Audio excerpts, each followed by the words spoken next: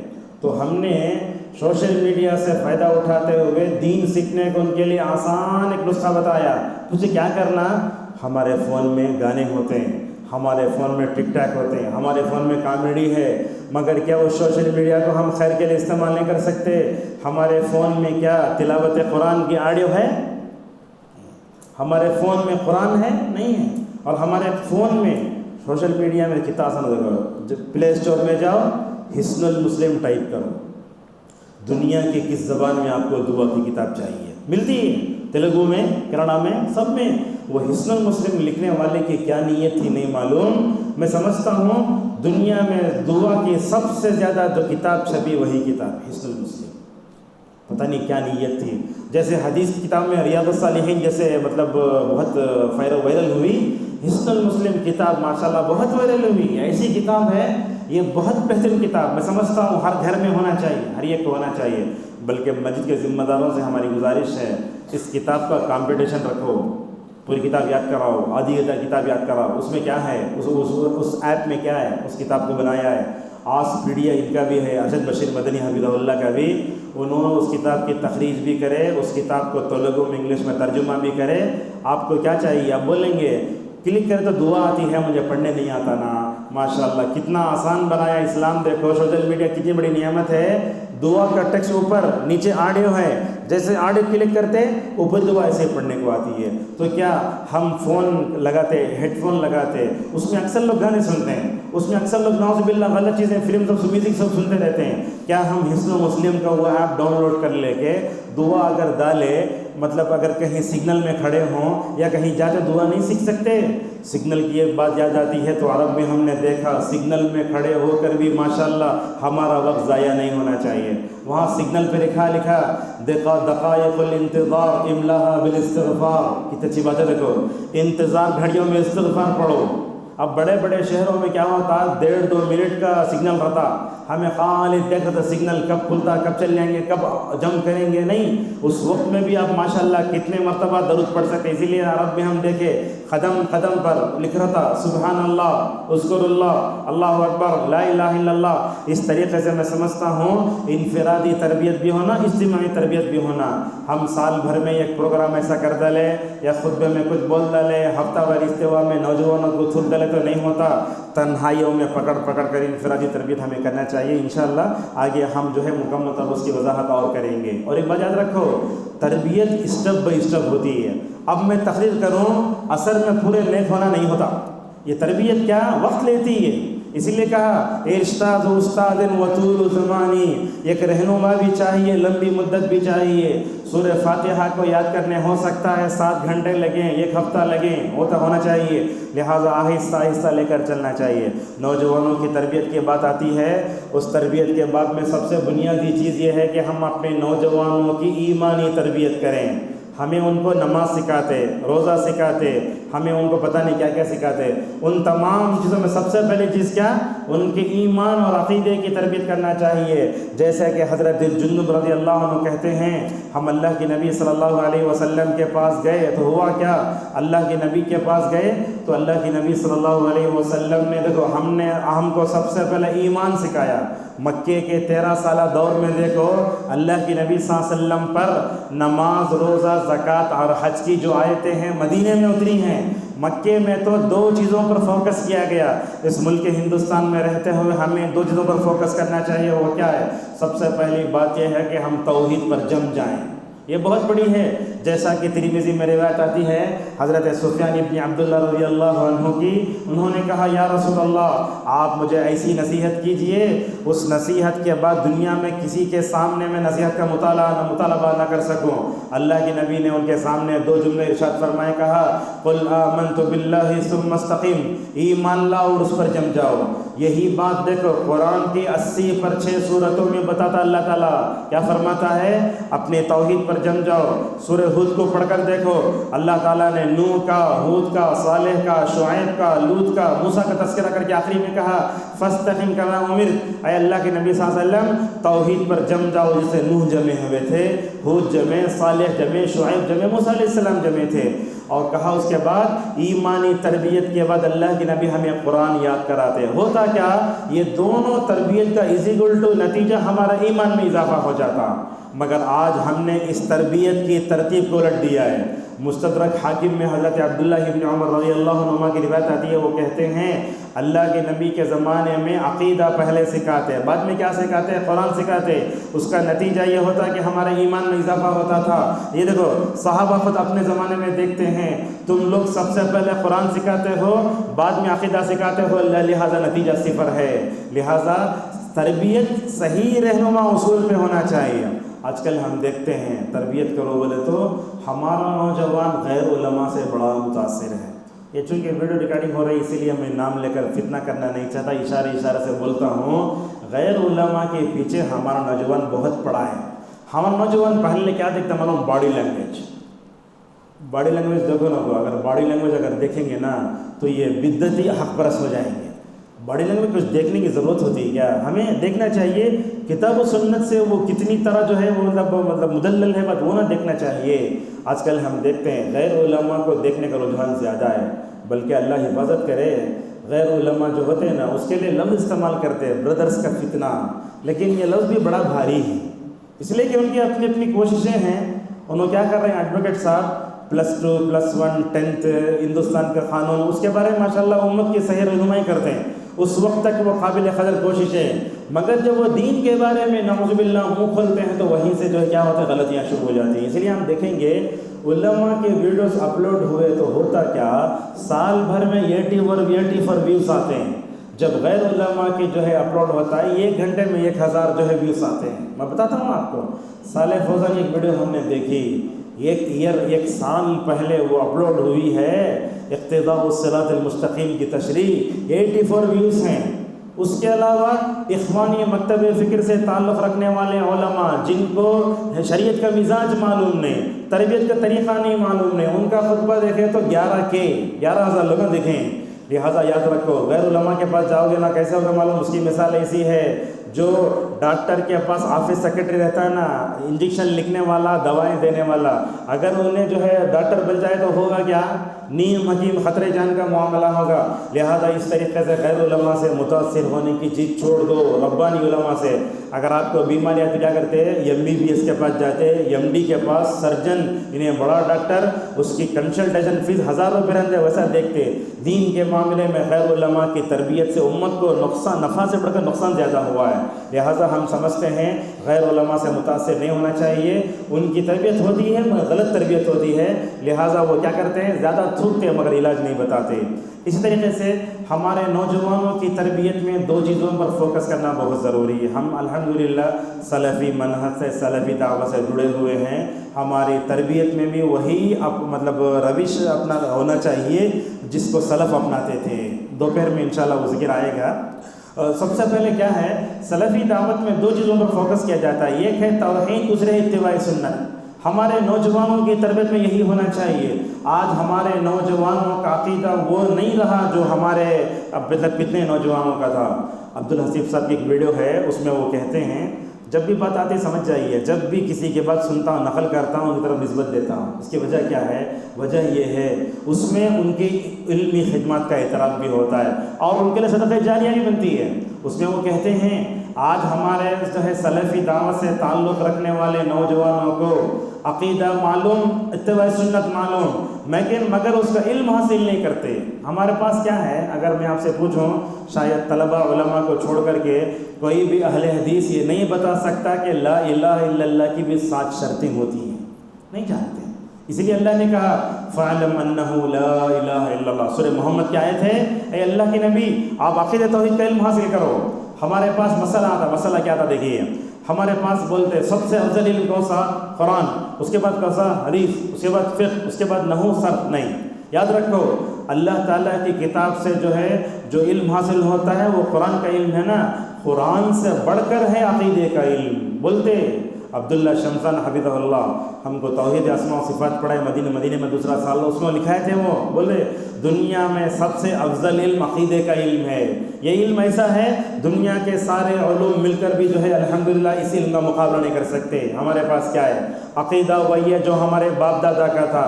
ہمارے باپ دادا اہل حدیث تھے، ہمارے باپ دادا مسجد کے سیکرٹری اور جمعیت کے امیر تھے، بیٹا اسی کے راستوں پر چلتا ہے۔ عقیدہ کا علم حاصل کرو، لا الہ الا اللہ کے بارے میں سوچو، لا الہ الا اللہ کیا ہے۔ تو مسجد کے ذمہ داروں سے ہماری گزارش ہے ہفتے میں 1 مرتبہ عقیدے کی کلاس رکھو۔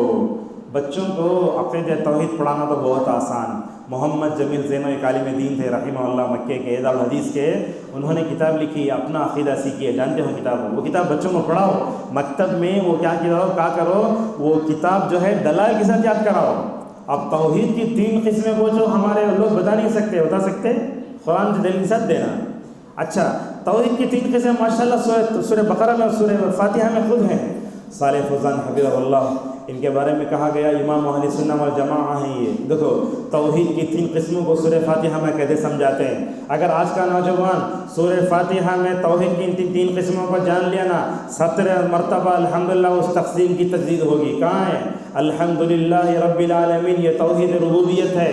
کیا مطلب؟ کائنات میں اللہ تعالیٰ جو بھی افعال کرتا ہے ان افعال میں اللہ کو اکیلا جاننا، یہ توحید ربوبیت ہے۔ توحید الوہیت، اللہ تعالیٰ کو عبادت میں ایک ماننا، ایاک نعبد و ایاک نستعین۔ علامہ ابن تیمیہ رحمہ اللہ کہتے ہیں میں نے قرآن میں جتنی دعائیں تھی تمام دعاؤں پر میں نے غور کیا، مگر مجھے سب سے زیادہ نفع بخش اگر کوئی دعا نظر آئی تو وہ یہی ہے، ایاک نعبد و ایاک نستعین، اے اللہ میں تیری ہی عبادت کرتا ہوں اور تجھی سے مدد چاہتا ہوں۔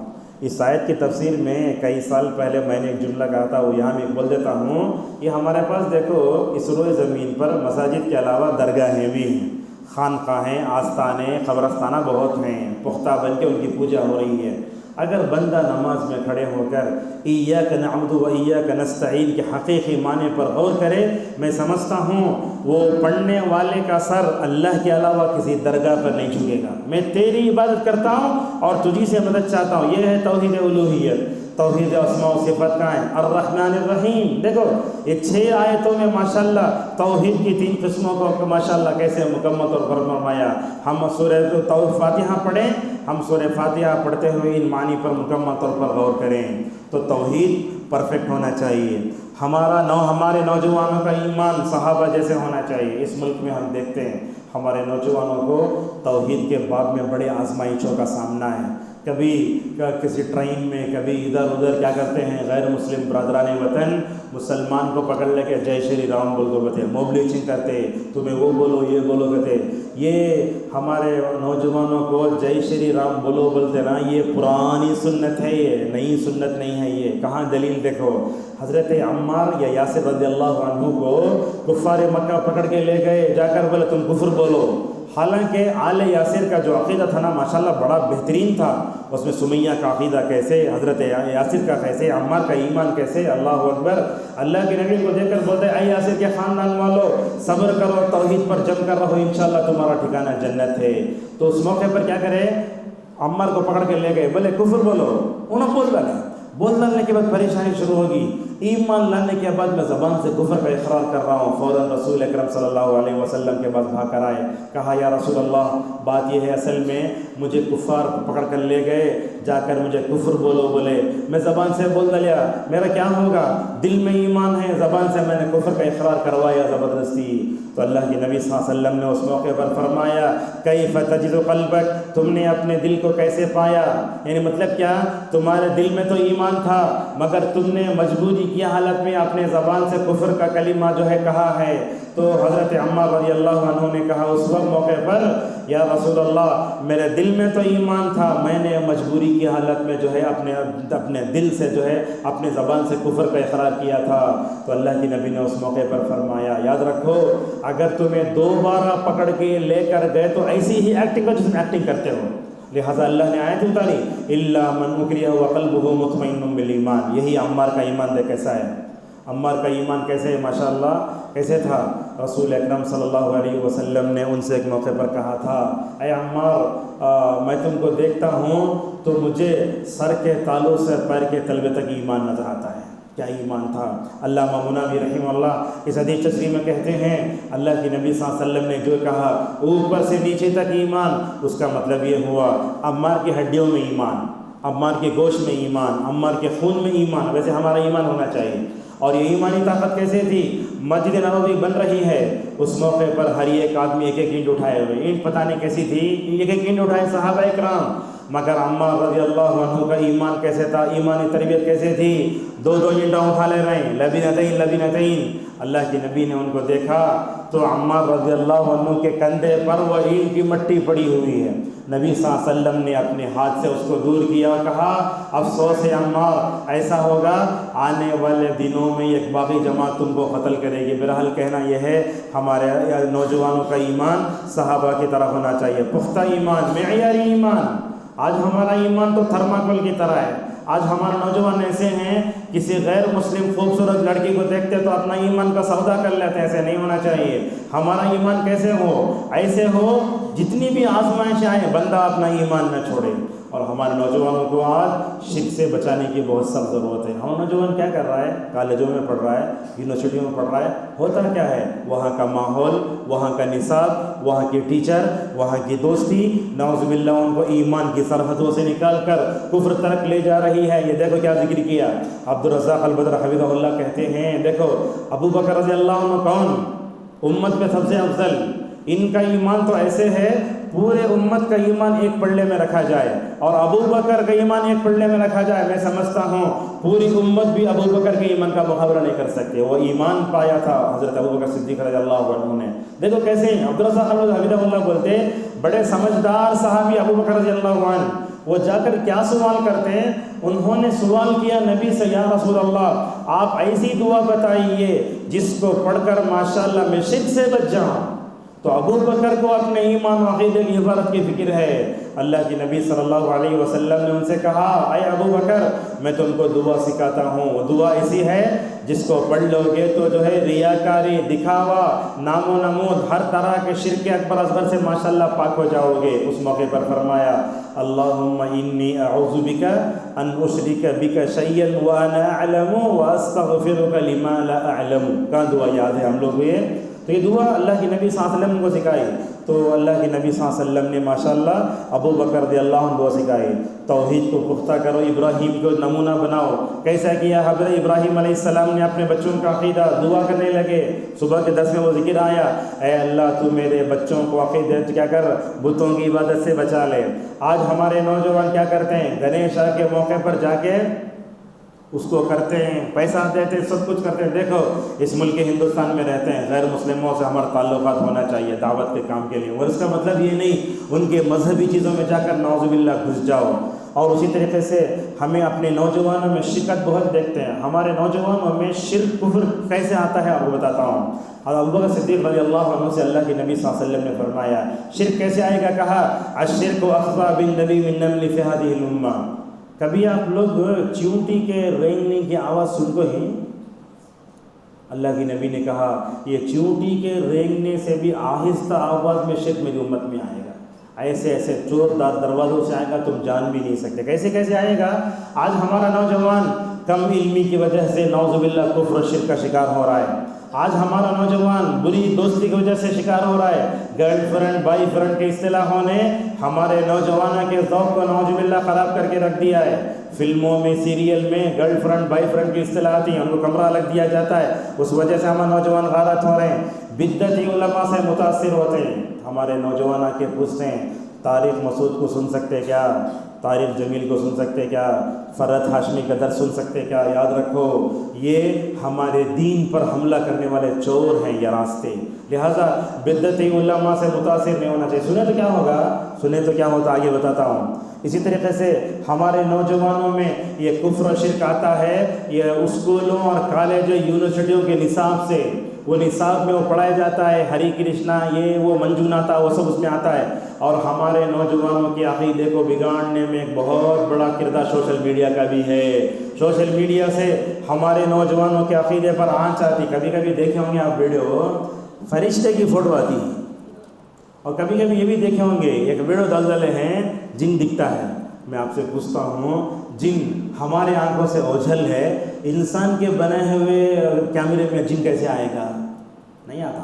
اب لوگ دیکھتے کہتے بھی ایسا مطلب یہ پڑھ رہا ہے جن جا رہا ہے, جن جا رہا ہے. دیکھنے والے لوگ 16-17 لاکھ لوگ اسے دیکھتے ہیں. لہٰذا سوشل میڈیا سے ہمارا ایمان بالغیب پر متاثر ہوتا ہے, اور ہمارے پاس خبر کا مذاق اڑایا جاتا ہے, فرشتوں کا مذاق اڑایا جاتا ہے, انبیاء کا مذاق اڑایا ہے. اور تبرل پتہ نہیں کیا کیا ہے وہ, مطلب عثمان وہ ترکی سے بنانے والے جتنے یہ ہیں نا, یہ مطلب کیا ہے ڈرامے اور کیا ہے سیریل, ان سب کو دیکھ کر کیا ہوگا. دیکھیں تو کتنا اچھا بول رہا نا انہیں. اور ہمارے پاس میسیج نامی ایک فلم بھی ہے, اس میں حضرت ایوب کی مثال, خالد بن ولید کی فوٹو, نبی کی فوٹو, مریم کی فوٹو. ہم ان پر ایمان لا ایمان بالغیب ہے. لہٰذا تربیت کا یہ صحیح طریقہ نہیں ہے. لہٰذا ہم جو ہے اپنے نوجوانوں کو صحیح تربیت کریں. اور دوسری بات بھی ہے, سنت توحید کے ساتھ ساتھ کیا کرنا, اتباع سنت کا صحیح مفہوم بٹھانے کی ضرورت ہے. آج کتنے ایسے نوجوان ہیں جو اپنے آپ کو اہل حدیث کہتے ہیں, ٹخنے کے نیچے پینٹ پہنتے ہیں, ٹخنے کے نیچے جو ہے سروال رہتا ہے. ٹیلر کے پاس جاتے ہمیں اپنے بچوں کو, انہیں ٹخنے کے نیچے برابر پکڑ لگا رہتا, ہمیں دیکھ لگا رہتے. نہیں ہونا چاہیے. بچپن سے عادت ڈالو اپنے بچوں کو, اتنا حصہ جہنم میں جائے گا, اتنا حصہ جہنم میں چلے گا. مردوں کو لباس کے بارے میں جو اسلام نے ضابطہ بتایا مکمل طور پر اس عمل کرو. آج دیکھتے ہیں ہمارے نوجوانوں کو داڑھی کا مسئلہ آتا, داڑھی رکھنا فرض کی, پورا تقویٰ داڑھی میں چاہتا کہ دیکھو اس طرح کی چیزیں نہیں ہیں. آج ہمارے نوجوان ایسے ہیں جو اپنے ذات کی خاطر نعوذ باللہ سنت رسول پر بلٹ چلانے تیار ہو جاتے ہیں. آپ دیکھو 10% ہیں سکھ اس ملک میں, کتنے ہیں 10. انہوں کیا کرتے ہیں, کسی بھی کمپنی میں کام کرنا ہو تو بولتا میری داڑھی ایسی تھی, داڑھی کو موڑ موڑ کر تھا, اور میں وہ پگڑی بن کو جاتا. میں اگر میں وہ داڑھی نکالتا بھی نہیں, پگڑی بھی نہیں نکالوں گا, اور آپ کو کام دینا ہو ورنہ ضرورت نہیں. آج ہمارا نوجوان وہ باز بولنے سے پہلے داڑھی بڑھا کرتے ہیں نوجوان. لہٰذا میں بولتا ہوں اتباع سنت ہونا چاہیے, داڑھی رکھو, اس بال بھی نہیں کرنا چاہیے. اور ایک بات بھی ہے ابن مسعود رضی اللہ عنہ کی, اتبعوا ولا تبتدعوا, لوگو اللہ کے نبی کی اتباع کرو اور جو ہے بدعت کے پیچھے مت بھاگو. اور ہمارا نوجوان ذرا زیادہ جذباتی ہوتا ہے. جذباتی جو لوگ ہوتے ہیں نا, وہ کیسے معلوم, جذباتی تقریریں, جذباتی شخصیتیں, زور سے بارش پڑو ختم ہو جاتی, اس کی مثال ویسی ہی ہے. لہٰذا بدعتوں سے دور رہو. ہمارا نوجوان میلاد النبی میں چڑھ کے وہ باندھتا, وہ بنتے بنتے کرنٹ مار کے بن گیا تو بولتے شہید ہو گئے.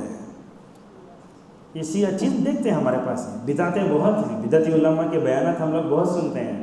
اور ہمارے پاس یہ دیکھو اہل حدیثوں میں زیادہ ہمیں ان کو چڑھا دل کو, احناف کو گرا کو ہوگا کیا, ہمیں جنتی, جنت ہماری 600, دوسرا کوئی بھی مسلمان اس میں جاتا نہیں. ایسا تصور آ گیا, غرور آ گیا یہودیوں کی طرح ہمارے اندر.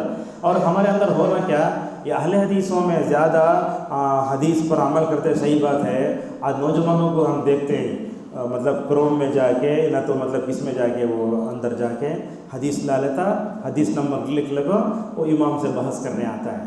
میرے ساتھ بھی ایسے ہوا.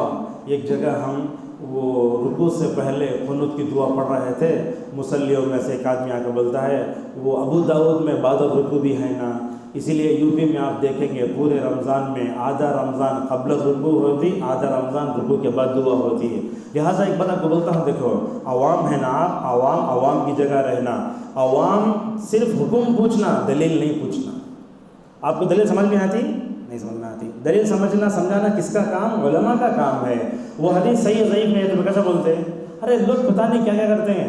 ایک چیز ڈالے جسے بولے، مثال کے طور پر اللہ کے نبی صلی اللہ علیہ وسلم کی ایک حدیث ہے، ابن مسعود رضی اللہ عنہ کہتے ہیں آپ جمعہ میں جتنا آگے جاتے اللہ تعالیٰ آپ کو جنت میں اتنا آگے بھیجے گا. یہ روایت ہے، صحیح ہے. جمعہ میں آپ جتنا آگے جاتے اللہ تعالیٰ اپنے دیدار کی مجلس میں اللہ تعالیٰ اس کو آگے بھیجے گا. ہمیں کیا کرے؟ اس کو کٹ کر کے شارٹس بنائے ڈالیں. اب اس کے بعد ایک آدمی آ کے پوچھتا ہے کیا تمہیں ابن تیمیہ کا حوالہ دینے کو بات بولتے تھے تمہارے پاس حدیث نہیں ہے کیا؟ ارے سلفیت ابن تیمیہ کے بغیر ناقص ہے. ان لوگوں نے شادی کیے بغیر ماشاءاللہ اپنی پوری زندگی سلفیت کی تربیت و اشاعت میں لگائی. ہمارے پاس یہ بھی ہے، خطبہ میں کھڑے ہو کر لوگ جو ہے سلفی علماء کا، صحیح علماء کا نام لے تو مطلع صاحب بولتے ہیں مولوی صاحب ہمارے پاس علماء کا نام سب خالی کتاب و سنت بتاؤ. ارے کتاب و سنت ہمارے اسلاف جیسے سمجھے نا، ان کا نام لے کر بڑا تب نہ سمجھ میں آئے گی بات. لہٰذا وہ آدمی جو ہے واٹس ایپ پر ہمارے سے بحث کرنے لگا. عمر آباد میں امتحانات چل رہے تھے، وہ امتحانات چلنے کے دوران مجھے جو ہے جواب دینا مجھے نصیب نہیں ہو سکا، اس لیے کہ اساتذہ بہت مشغول رہتے ہیں. انہوں پوچھ رہے دلیل دیتے نہیں دیتے، اتنا ترسانوں کو ہم نہ نہیں دیتے تو خاموش ہو بول دو تم نا. اچھا ٹھیک ہے. اس کے بعد میں نے دلیل بھیجی. اب کیا ہے کام، ایک آدمی ہماری بات سن کر حق پر آ رہا، دلیل بھیجی. وہ دلیل بھیجی تو انہوں پوچھتے ہیں مجھے تمہیں مکمل عالم کی نے کوشش بھی شیخ کے سامنے بیٹھ کر تمہیں عالم بن کے سنی. 5 دن کے بعد پھر جواب آتا یہ حدیث صحیح ہے کہ ضعیف ہے کہ حدیث صحیح ہے بولے تو پھر پوچھتا دلیل کہاں ہے، حدیث نمبر بولو. لہٰذا یاد رکھو عوام جو ہے نا ان کو کیا صرف حکم معلوم کرنا ہے، دلیل سمجھانا یہ علماء کا کام ہے. اگر علماء آپ کو قرآن کی آیت صحیح حدیث کے ذریعے آپ کو سمجھاتے ہیں تو سمجھ جاؤ، اگر ہمیں سمجھ میں نہیں آیا تو چھوڑ ڈالو. لہٰذا نوجوانوں میں علماء سے الجھنے کی چیز ہے. استغفر اللہ، ہمارے کتنے ایسے نوجوان ہیں جو انڈیا میں کہتے ہیں وسیع اللہ عباس کے علاوہ کوئی بھی عالم دین نہیں دنیا میں، ایسے ہیں. یمن سے کون کے بیٹھ کر درد دیتا کہتے زوم میں ان کا درد جا کے سنتے ہیں، نعوذ باللہ. لہٰذا بدعتوں سے بھی اپنے آپ کو بچا کر رکھو. یہ ایک بات ہے، آخر پہ اپنی بات کو ختم کر لیتے ہیں، انشاءاللہ اس کو آگے ظہر کے بعد کر لیتے ہیں. یہ بدعتی جو ہوتے ہیں نا ان سے ہمارے نوجوان بڑے متاثر ہوتے ہیں. کبھی جا کے وہ محرم کا ماتم دیکھتے ہیں، کبھی جا کے فاتحہ میں شریک ہوتے ہیں. اور ہمارے نوجوان نعوذ باللہ سنت پر عمل کرو بولے تو فتنہ انکار حدیث میں بھی نعوذ باللہ مبتلا ہو رہے ہیں. ہر جگہ یہ ہے. دیکھو اہل حدیثوں میں سے جتنے منکرین حدیث پیدا ہوئے اور کہیں پیدا نہیں ہوئے، عبداللہ چکڑالوی اور اس کے ساتھ ساتھ کیا ہے اور ایک نام ہے اسلم جہراج پوری، یہ سب کون ہیں؟ اہل حدیث تھے. بعد میں کیا ہو گئے؟ منکر حدیث ہو گئے. انہی میں نام آتا ہے سر سید احمد خان رحمہ اللہ کا جو علی گڑھ کے بانی تھے. پہلے علی حدیث تھے، اتنی لمبی داڑھی تھی. بعد میں انہوں نے معجزات کا انکار کیا اور نبی کریم صلی اللہ علیہ وسلم کی حدیثوں کا انکار کیا. بدعت بڑی خطرناک ہوتی ہے، بدعت کا اثر بڑا خطرناک ہوتا ہے. تو کیسے ہوتا ہے؟ 2 مثالوں سے اپنی بات کو ختم کر لیتے ہیں. ہمارا نوجوان بدعت سے دور رہیں، سنت پر ڈٹے رہیں، بدعت سے جہاں تک ہو سکے اپنے آپ کو بچا کر رکھیں. سن لے تو کیا ہوتا، میں سن لے تو غلط ہے، کیا ہے سمجھ لے تو نہیں ہوتا. ایوب سختیانی رحمہ اللہ کے بارے میں آتا ہے جب وہ اپنے بچوں کے ساتھ نکلتے نہ باہر اور بولتے بیٹو یہ انگلیوں کو اپنے کان میں رکھ لو تاکہ کسی بھی بدعتی کے بعد تمہارے کان میں پڑنے نہ پائیں. ہمارے اسلاف اپنے بچوں کی اصلاح کرتے تھے. ہمارے پاس یہ بھی ہے، قرآن پڑھنے پڑھانے حفظ کرانے کے تعلق سے اہل حدیث میں توجہ کم ہے، یہ بات ہے. ہمارے بچے کیا کرتے ہیں؟ دوسرے مکتب فکر کے پاس جا کے قرآن حفظ کر کے آتے ہیں، اس کے بعد انکار حدیث اور اس کے بعد مداحنہ تساہل آ جاتا ہے. نہیں ہونا چاہیے. دوسری بات ہے، عبداللہ بن مبارک رحمہ اللہ کے پاس ایک آدمی آیا، بدعتی آ کر بولا میں تم کو قرآن کی ایک آیت پڑھ کے سنانا چاہتا ہوں. کتنی آیت؟ ایک آیت. عبداللہ بن مبارک نے کہا میں تم سے قرآن کی آیت بھی سننا نہیں چاہتا. انہوں بولتا میں پڑھ کر سنانا چاہتا ہوں. بولتے ہرگز نہیں، میں سننا نہیں چاہتا. کیوں؟ جواب کیا دیتے ہیں دیکھو، یہ سونے کے پانی سے لکھنے کے لائق ہے. کہنے لگے اے بدعتی، جس آیت کو تم پڑھو گے وہ آیت جب میرے ذہن میں آئے گی، اگر شبہوں و شبہات کا دروازہ کھل جائے تو میں کیا کروں؟ تو اس طریقے سے ہمیں نوجوانوں کی تربیت کرنے کے لیے ان تمام باتوں کا لحاظ رکھنا چاہیے. انشاءاللہ شاید نماز ظہر کے بعد دوسری ہماری قصہ آئے گی، انشاءاللہ کچھ باتیں اس میں آئیں گی. اللہ تبارک و تعالیٰ سے ہماری دعا ہے جو کچھ خیر کہا گیا ہے اللہ تعالیٰ ہم سب کو اس پر عمل کرنے توفیق عطا فرمائے. اللہ تعالیٰ اس پروگرام کے منتظم جزائے خیر دے. اللہ سے ہماری یہ بھی دعا ہے یہ پروگرام نندیال کے نوجوانوں کی اصلاح کا ذریعہ بن جائے. آمین. السلام علیکم ورحمۃ اللہ وبرکاتہ.